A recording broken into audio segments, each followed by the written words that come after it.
জ্ঞানফল রূপকথা। আদম ও হাওয়া পূর্বে ইডেন উদ্যানে থাকিতেন। তাহারা প্রভু পরমেশ্বরের অতিথিরূপে পরম সুখে স্বর্গে ছিলেন। তাহাদের কোনো অভাব ছিল না। পরমেশ্বর আদম দম্পতিকে কেবল একটি বৃক্ষের ফল খাইতে নিষেধ করিয়াছিলেন। একদা হাওয়া স্বর্গোদ্যানের সুকুমার জাফরান মণ্ডিত পথে ভ্রমণ করিতে করিতে সেই নিষিদ্ধ তরুর ছায়াতলে আসিয়া পড়িলেন। তিনি মুগ্ধ নেত্রে কাননের সৌন্দর্য অবলোকন করিতে লাগিলেন। শাখায় স্থিত বিহগের মধুর কাকলি শুনিতে শুনিতে তিনি অন্যমনস্ক হইয়া সেই বৃক্ষের কয়েকটি ফল চয়ন করত একটি ভক্ষণ করিলেন। ফল ভক্ষণ করিবা মাত্র হাওয়ার জ্ঞানচক্ষু উন্মীলিত হইল। তিনি তখন বুঝিতে পারিলেন, তাহারা যদিও রাজ অতিথিরূপে রাজভোগে আছেন, তথাপি তাহার প্রকৃত অবস্থা এই যে তাহার বর অঙ্গে একখানি চির পর্যন্ত নাই। তিনি তৎক্ষণাৎ আজানুলম্বিত কেশদামে সর্বাঙ্গ আবৃত করিলেন। কেমন এক প্রকার অভিনব মর্ম বেদনায় তাহার হৃদয় দুঃখ ভারাক্রান্ত হইল। এই সময় তথায় আদম গিয়া উপস্থিত হইলেন। হাওয়া তাহাকে স্বীয় হস্তস্থিত ফল খাইতে অনুরোধ করিলেন। পত্নীর উচ্ছিষ্ট জ্ঞান ফল ভক্ষণে আদমেরও জ্ঞানোদয় হইল। তখন তিনি নিজের দৈন্যদশায় হৃদয়ের পরতে পরতে অনুভব করিতে লাগিলেন। এই কি স্বর্গ? প্রেমহীন কর্মহীন অলস জীবন, ইহাই স্বর্গসুখ? আরও বুঝিলেন তিনি রাজবন্দী। এই ইডেন কাননের সীমানার বাহিরে পদার্পণ করিবার তাহার ক্ষমতা নাই। তিনি স্বর্ণরৌপ্যের ইষ্টক এবং প্রবাল ও মুক্তাচীর্ণ নির্মিত সুরম্য প্রাসাদে থাকেন, অথচ আপন বলিতে এক করার জিনিস তাহার নাই। এমনকি পরিধানের একখণ্ড বস্ত্র পর্যন্ত নাই। এই কেমন রাজভোগ! এখন অজ্ঞতারূপ স্বর্গসুখের স্বপ্ন ভাঙিয়া গেল। জ্ঞানের জাগ্রত অবস্থা স্পষ্ট উপলব্ধ হইতে লাগিল। সুতরাং মোহ ও শান্তির স্থলে চেতনা ও অশান্তি দেখা দিল। তিনি হাওয়াকে বলিলেন, এতদিন আমরা কি মোহে ভুলিয়াছিলাম? আমাদের এই অবস্থায় কত সুখী ছিলাম। হাওয়া উত্তর দিলেন, তাই তো। এই যে সৌন্দর্যের ললাম ভূমি, সুগন্ধি জাফরান কুসুমসজ্জা যাহাতে দুর্বারূপে বিরাজমান, এই যে হীরক প্রসূন ভূষিতা ললিতা বল্লরী, এই যে মরকত কিশলয় শোভিত তরুরাজি শীর্ষে পদ্মরাগ ফুল, ইহারা নয়ন রঞ্জন করে বটে, কিন্তু ইহাতে প্রাণের আকাঙ্ক্ষা মেটে কই? কৌসর জলাশয়ের মকরন্দ প্রতিম অমিয়া বাড়ি তৃষ্ণা নাশ করে বটে, কিন্তু তাহাতে হৃদয়ের পিপাসা মেটে কই? এইসব স্বর্গীয় ঐশ্বর্যের আমাদের কি প্রয়োজন? কোনো এক অজ্ঞাত পরিবর্তন লাভের জন্য তাহারা ব্যাকুল হইলেন। পরমেশ্বর উদ্যান ভ্রমণে আসিয়া দেখিলেন, আদম দম্পতি তাহাকে দেখিয়া বৃক্ষান্তরালে লুক্কায়িত হইলেন। প্রভু তাহাদিগকে ডাকিলেন, কিন্তু তাহারা ক্ষোভে অভিমানে লজ্জায় বিভু সমীপে যাইতে পারিলেন না। সর্বজ্ঞ জগদীশ্বর সকলেই অবগত ছিলেন। তিনি ক্রুদ্ধ হইয়া বলিলেন, তোরা স্বাধীনতা চাহিস? যা তবে, দূর হ। পৃথিবীতে গিয়া দেখ স্বাধীনতার কত সুখ। আদম দম্পতি সেই দিন পতিত হইয়া পৃথিবীতে আসিলেন। এখানে তাহারা অভাব স্বাচ্ছন্দ্য, শোক হর্ষ, রোগ আরোগ্য, দুঃখ সুখ প্রভৃত বিবিধ আলো আধারের পরীক্ষায় উত্তীর্ণ হইয়া প্রকৃত দাম্পত্য জীবন লাভ করিলেন। হাওয়া কন্যাদিগকে অধিক ভালোবাসিতেন। তিনি আশীর্বাদ করিলেন, কন্যাকুল দীর্ঘায়ু হইবে, সুখে শান্তিতে গৃহে অবস্থিত করিবে, প্রেমের অক্ষয় ভাণ্ডার তাহাদের হৃদয়ে সঞ্চিত থাকিবে। আদম আবার পুত্রদিগকে অধিক স্নেহ করিতেন, কিন্তু তাহার ইচ্ছাশক্তি তাদৃশ প্রবল না থাকায় তিনি তনয়দিগকে বিশেষ কোনো বরদান করেন নাই। জননী হাওয়ার আশীর্বাদ মতে তাহার দুহিতা নিচয় জ্ঞানে জন্মে 1 গুণ, বাড়ে দ্বিগুণ, দীর্ঘায়ু হয় 4 গুণ। আর আদমের প্রিয় তনয় জন্মে 1 গুণ, অতি সোহাগে প্রতিপালিত হয় বলিয়া রোগ ভোগ করে দ্বিগুণ, মরে 4 গুণ। স্বাভাবিক মৃত্যু না হইলে তাহারা যুদ্ধচ্ছলে পরস্পরে মারামারি কাটাকাটি করিয়া মরে, একদল কারাগারে পচে, অবশিষ্ট নানা ক্লেশ ভোগ করে। স্বর্গচ্যুতা হাওয়া তাহার ভুক্তা বিশিষ্ট যে জ্ঞান ফলটি পৃথিবীতে ফেলিয়া দিলেন, তাহার বীজে ধরণীয় পূর্বাংশে এক বিশাল মহীরুহ জন্মিল। সময় শাখাটি ফুলে ফুলে পরিপূর্ণ হইল, কিন্তু সে দেশের লোকে তৎকালে ইহার যথেষ্ট আদর করিতে জানিত না। তরু তলে রাশি রাশি সুপক্ক ফল পড়িয়া থাকিত। শৃগাল ও কাক তদ্দয়া উদর পূর্তি করিত। অবশিষ্ট ফল নিকটবর্তী শান্তা নদীর বেলায় পুঞ্জীভূত হইতে লাগিল। কতক গড়াইয়া নদীগর্ভে পড়িল। জ্ঞানফলের রস মিশ্রিত নদী জল যথাকালে বিরাট সাগরে গিয়া মিশিতেছিল। বিরাট সাগরের পরপারে পরিস্থান। পরিস্থানে নরনারী দেখিতে অতি সুন্দর, কিন্তু শারীরিক সৌন্দর্য ব্যতীত বড়াই করিবার উপযুক্ত আর বিশেষ কিছুই তাহাদের ছিল না। সে দেশ কেবল মাকালের বন, উপযুক্ত খাদ্য সামগ্রীর একান্ত অভাব। জিনগণ নানা কৌশলে অতি যত্ন পরিশ্রমেও কর্কশ অনুর্বর ভূমি কর্ষণ করিয়া উপযুক্ত ফললাভ করিতে পারিত না। পরিগণ অমরাবতীর তুল্য বিলাস ভবনে বাস করে, নানা প্রকার বিলাস সামগ্রীতে পরিবেষ্টিত থাকে। তাহাদের ঐশ্বর্যও প্রচুর, তথাপি তাহারা জঠরানলের জ্বালায় ক্লেশ পায়। বিধাতার লীলা এমনই চমৎকার। একবার কতিপয় জিন অবগাহনকালে ক্ষুধার তাড়নায় আকুল হইয়া বিরাট সাগরের লবণাম্ব খানিকটা গলাধকরণ করিল। জলপান করিবা মাত্র তাহাদের অজ্ঞতার রূপ আবরণ অপসারিত হইল। এতকাল তাহারা যে অন্য চিন্তারূপ জটিল সমস্যার মীমাংসা করিতে পারে নাই, এখন সে মীমাংসা সহজেই হইয়া গেল। জ্ঞানের দিব্য চক্ষে তাহার পথ দেখিতে পাইল। সেই দিন উক্ত জনগণ মনস্থ করিল, তাহারা নানা দেশে গিয়া বাণিজ্য ব্যবসা করিবে। অতপর তাহারা মাকাল ফলে জাহাজ বোঝাই করিয়া বাণিজ্য দেশে যাত্রা করিল। জিনদের জাহাজখানি নানা স্থান ঘুরিয়া বিরাট সাগরের উপকূলে কনক দ্বীপের এক বন্দরে উপনীত হইল। কনক দ্বীপে এক জাতি সুবর্ণাকায় মানবের বসতি ছিল। কনক দ্বীপের সমৃদ্ধশালী নগর দেখিয়া জিন বণিকের চক্ষু স্থির হইল। তাহাদের ধারণা ছিল যে তাহাদের দেশের মতো ঐশ্বর্যশালী দেশ আর নাই। তাহারা ধুলামুঠা ধরিলে সোনামুঠা হয়, কিন্তু কনক দ্বীপের ভূমি রত্নগর্ভা। এখানে নানা জাতির সুস্বাদু ফলের গাছ আছে, তন্মধ্যে আম্রকানন প্রধান। এখানকার সুসভ্য ঋষি প্রকৃতি রোকেয়া প্রধানত ফল ভক্ষণে জীবনধারণ করে। জিন বণিক মনে করিল, কোনরূপ একবার ইহাদিগকে ভুলাইতে পারিলে হয়। তখন তাহারা কনক দ্বীপবাসীদের নিকট হইতে মাকাল ফলের বিনিময়ে কতকগুলো সোনামুখী, আধারমানিক প্রভৃত আম্র লইল। এইরূপ প্রতি বৎসর মাকাল বোঝাই জাহাজ লইয়া আসিত আর আম্রপূর্ণ জাহাজ লইয়া যাইত। ক্রমে বাণিজ্য বেশ পাকিয়া উঠিল, কিন্তু তাহাদের বাণিজ্যে শ্রীবৃদ্ধির সঙ্গে সঙ্গে কনক দ্বীপের আম্রফলের দুর্ভিক্ষ হইতে লাগিল। পরবৎসর বণিকেরা বিপণিতে আম্রের অভাব দেখিয়া চিন্তিত হইল। তাহারা নগর ছাড়িয়া পল্লীগ্রামে আম্রের সন্ধানে বেড়াইতে লাগিল। গ্রামে গিয়া তাহারা দেখিল হৈমন্তিক ক্ষেত্র সমূহ সুবর্ণ ধান্যে পরিপূর্ণ। কৃষক কুল রাশি রাশি ধান্য লইয়া মনের আনন্দে গৃহে গমন করিতেছে। তদ্দৎ দর্শনে জিনেরা দীর্ঘ নিঃশ্বাস ত্যাগ করিল। ইহারা ক্ষুধার যন্ত্রণা জানে না। অতপর কিঞ্চিত ইতস্তত করিয়া বণিক কৃষকের নিকট মাকালের বিনিময়ে ধান্য প্রার্থনা করিল। কৃষক তাহার ভাষা বুঝিল না। অপিচ ছোট ছোট হৃষ্টপুষ্ট বালক বালিকার দল সবিস্ময় জিনদের পরিবেষ্টন করিয়া দাঁড়াইল। তাহারা কৌতূহলপূর্ণ দৃষ্টিতে জিনদের সুন্দর বদনমণ্ডল নিরীক্ষণ করিতে লাগিল। বণিক মনে মনে ভাবিল, একই রঙ্গ, আমরা এই কৃষক শিশুদের তামাশার বিষয় হইলাম দেখি। যাহা হোক, কোনো প্রকারে কৃষককে বণিকেরা নিজেদের মনোভাব জ্ঞাপন করিল। কৃষক প্রথমে মাকালের পরিবর্তে ধান দান করিতে অস্বীকৃত হইল, কিন্তু তাহার পুত্র বলিল, আহা দেও, ওরা ক্ষুধার্ত, আমাদের এত দান আছে। জ্ঞান বিজ্ঞানে উন্নত পরিস্থানে প্রতি বৎসর বাণিজ্য তরীর সংখ্যা বৃদ্ধি হইতে লাগিল।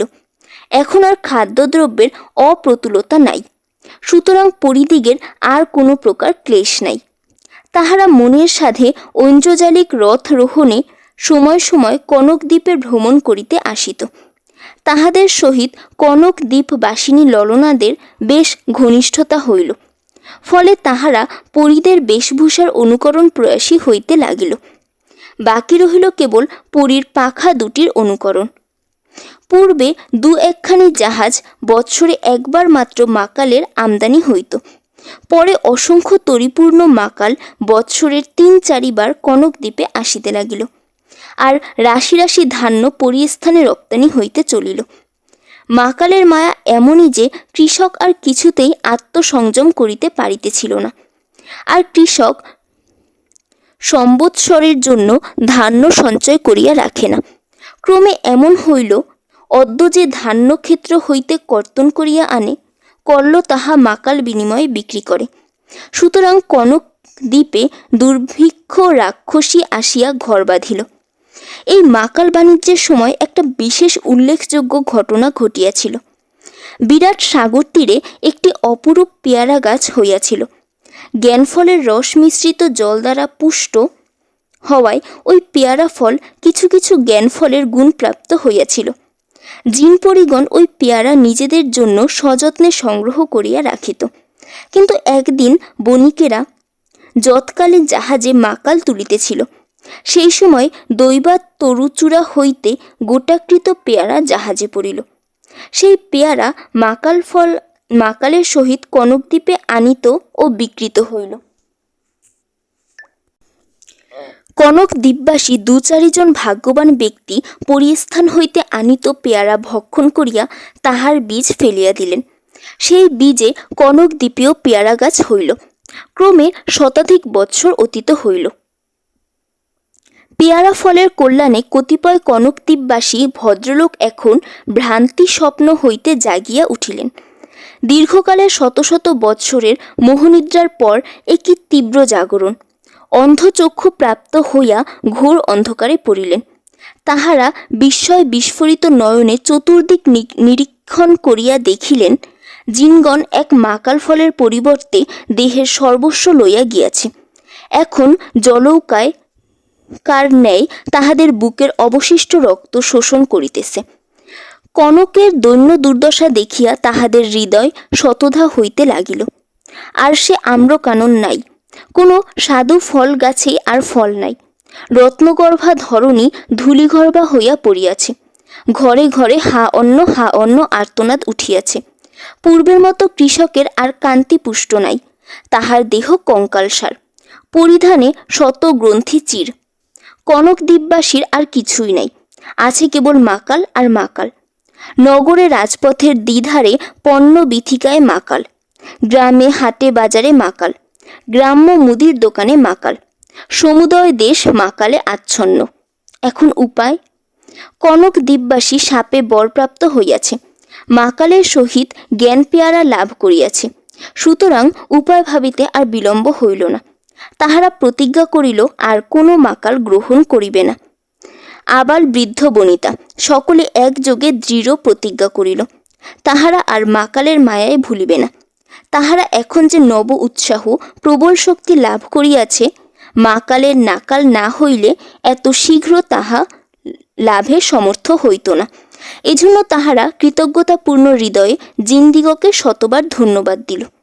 এদিকে যথানিয়মে জিন সওদাগর পূর্ব অভ্যাস মতো জাহাজ বোঝাই করিয়া মাকাল লইয়া বন্দরে পৌঁছিল।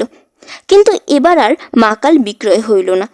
যখন কিছুতেই বণিকেরা বেসারিত কুলকিনারা করিতে পারিল না এবং ভারে ভারে নয়নরঞ্জন মাকাল পচিয়া নষ্ট হইতে লাগিল, তখন তাহারা নিরুপায় হইয়া পরিস্থানে এই দুঃসংবাদ প্রেরণ করিল।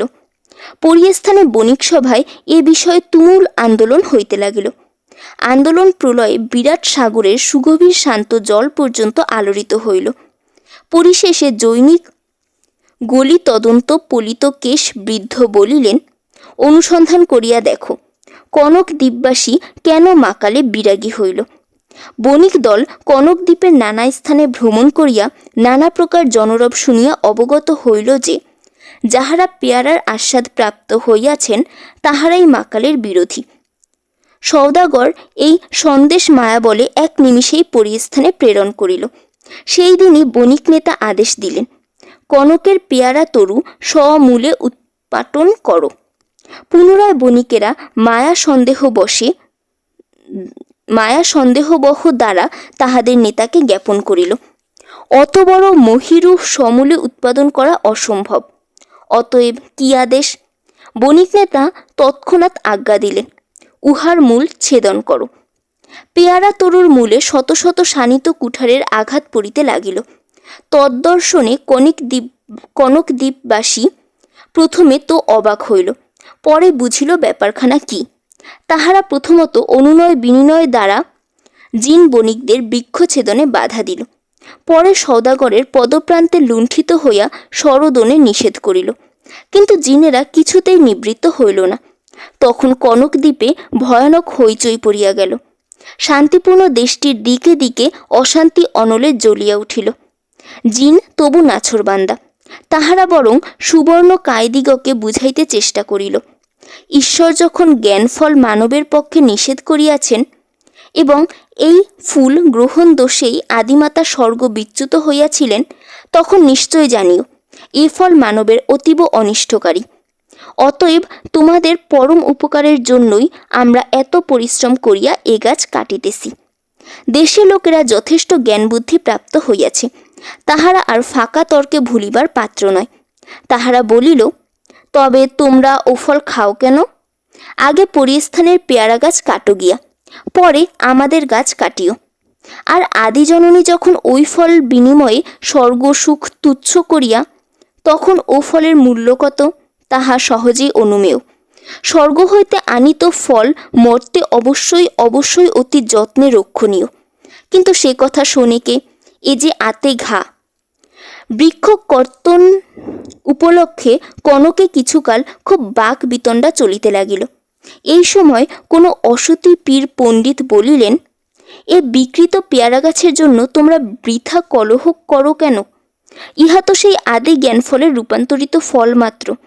তোমরা হাওয়া কর্তৃক রোপিত সেই আদি বৃক্ষের অনুসন্ধান করো। শাস্ত্রপাঠে জানা যায় তাহা পৃথিবীর পূর্বাংশে আছে। চলো আমরা তাহারই সন্ধানে যাই।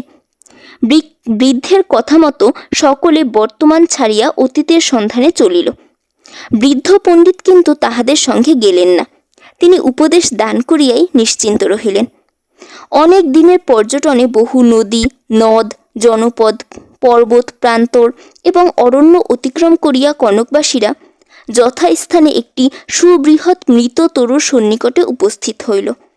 অনেক শাস্ত্র দেখিয়া বহু কিংবদন্তি শুনিয়া তাহারা শেষে এই সিদ্ধান্তে উপনীত হইল যে এই শুষ্ক তরুই আদি জ্ঞানবক্ষ। তখন মর্মান্তিক ক্ষোভে, দুঃখে, হতাশায় তাদের বক্ষ বিদীর্ণ হইতে লাগিল।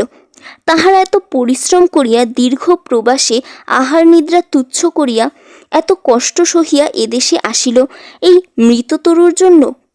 স্থানীয় লোকেরা বলিল, প্রায় ২০ শতাধিক বৎসর হইল গাছটি মরিয়াছে। জৈনিক আগন্তুক তদুত্তরে বলিল, তবু ভালো, তোমরা যে অনুগ্রহপূর্বক ইহাকে ইন্ধনরূপে অনলে উৎসর্গ করো নাই, তাই রক্ষা।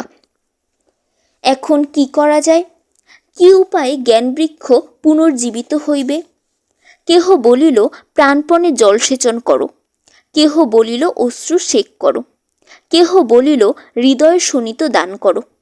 ইত্যাকার নানা প্রস্তাব উত্থাপিত হইতে লাগিল। এমনকি দু একজন মানবের প্রাণ বিনিময়ে যদি তরুরব সঞ্জীবিত হয়, তবে তাহারা তাহাতেও কুণ্ঠিত নহে। সকলে শুষ্ক তরুর নানা প্রকার যত্ন করিতে লাগিল। অশ্রুধারা, রক্তধারা কিছুই দিতে কুণ্ঠিত হইল না। কিন্তু মৃত্যু কবে সঞ্জীবিত হয়? সমুদয় চেষ্টা পরিশ্রম ব্যর্থ হইল দেখিয়া তাহারা মর্মাহত হইয়া নানা প্রকার বিলাপ করিতে লাগিল। রোদনে ক্লান্ত হইয়া এক ব্যক্তি তরুমূলে শয়ন করিয়াছিলেন। তিনি তন্দ্রাবেশে স্বপ্ন দেখিলেন, যেন কোন সন্ন্যাসী বলিতেছেন, বৎস, ক্রন্দনে কোনো ফল হইবে না। ২-১টি কেন, ২ লক্ষ নরবলি দান করিলেও জ্ঞানবৃক্ষ পুনর্জীবিত হইবে না। ২০০ বৎসর হইল এই দেশের অদূরদর্শী স্বার্থপর পণ্ডিত মূর্খেরা ললনাদিগকে জ্ঞানফল ভক্ষণ করিতে নিষেধ করে। কালক্রমে ওই নিষেধ সামাজিক বিধানরূপে পরিগণিত হইল এবং পুরুষেরা এ ফল নিজেদের জন্য একচেটিয়া করিয়া লইল। রমণীবৃন্দ এ ফলের চয়ন ও ভক্ষণে বাধাপ্রাপ্ত হওয়ায় এ গাছের সেবা শুশ্রূষায় বিমুখ হইল। কালেই নারীর কোমল হস্তের সেবা যত্নে বঞ্চিত হওয়ায় জ্ঞান বৃক্ষ মরিয়া গিয়াছে। যাও, তোমরা দেশে ফিরিয়া যাও। এখন সেই পেয়ারার বীজ বপন করো গিয়া। জিনগণ যে গাছ কাটিতে চাহে কাটুক, তোমরা তাহাদের বাধা না দিয়া গোপনে বীজ সঞ্চয় করিয়া রাখিও। এখন তোমরা নরনারী উভয় মিলিয়া নবরোপিত পেয়ারা চারার যত্ন করিও, তাহা হইলে আশানুরূপ ফল প্রাপ্ত হইবে। সাবধান, আর কন্যা জাতিকে পেয়ারায় বঞ্চিত করিও না। নারীর আনিত জ্ঞান ফলে নারীর সম্পূর্ণ অধিকার আছে, এ কথা অবশ্যই স্মরণে রাখিবে। নিদ্রাভঙ্গে তিনি এই স্বপ্ন বৃত্তান্ত সঙ্গীদিগকে বলিলেন। তাহারা ইহা শুনিয়া সকলে এক বাক্যে বলিল, চলো তবে ফিরিয়া যাই। জৈনিক উদার হৃদয় ভদ্রলোক বলিলেন, তাই তো, পুরুষেরা নদী পার হইয়া কুমারীকে কলা দেখাইয়াছিল, নারীর আহত জ্ঞানে নারীকেই বঞ্চিত করিয়াছিল, তাহার ফল হাতে হাতে। কনকদ্বীপের উদ্যমশীল বালকেরা উদ্যানের এক কোণে খানিকটা স্থান পরিষ্কার ও চিহ্নিত করিল। পরে বালিকাদিগকে সম্বোধন করিয়া বলিল, আসো ভাগিনী, তোমরাও যোগদান করো। আমরা কোদালি দ্বারা ভূমি প্রস্তুত করি, তোমরা স্বহস্তে বীজ বপন করো। আজ কি শুভ দিন, এখন হইতে আমাদের নিজের গাছ হইবে। বিস্ময় স্তম্ভিত জিনেরা নীরবে দাঁড়াইয়া চাহিয়া রহিল। কনকবাসীর এই শুভ কার্যে তারা বাধা দিতে পারিল না। নব উৎসাহে অনুপ্রাণিত কনকবাসীদের এ মহৎ কার্যে জিন দূরে থাকুক, দৈত্য এখন বাধা দিতে অক্ষম। অতঃপর কনকদ্বীপ পুনরায় দ্বিগুণ ত্রিগুণ ধনধান্যে পূর্ণ হইল। অধিবাসীগণ পরম সুখে কালাতিপাত করিতে লাগিল। তাহারা আর কোনো প্রকার ইন্দ্রজালে ভুলিবার পাত্র নয়, কারণ এখন ললনাগণ জ্ঞানে কাকনের অধিষ্ঠাত্রী হইয়াছেন। ককনের রূপকথা অমৃত সমান, মৃত ব্যক্তি যদি শোনে পায় প্রাণদান।